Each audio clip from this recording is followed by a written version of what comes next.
هقول قصة حقيقية حصلت، ويمكن المدير ده لو سمعها هيعرف ان انا بتكلم عليه بالظبط.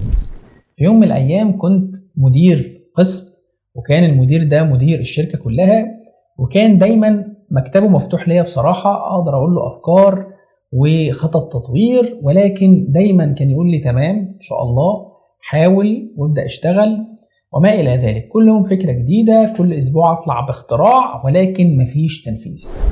جه في يوم وقال لي تعالى هنتكلم بتفصيل عن اللي انت بتقوله او اللي بتعمله. دايما يا احمد انت بتحط الخطة ومفيش خطط تنفيذ، دايما بتقول افكار بس مفيش واي ان احنا ننفذها.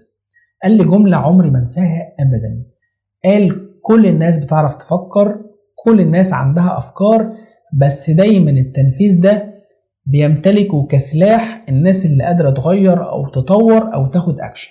عشان كده كون الفكرة مش مرتبطة بخطة تنفيذ، هي كلها في الادراج.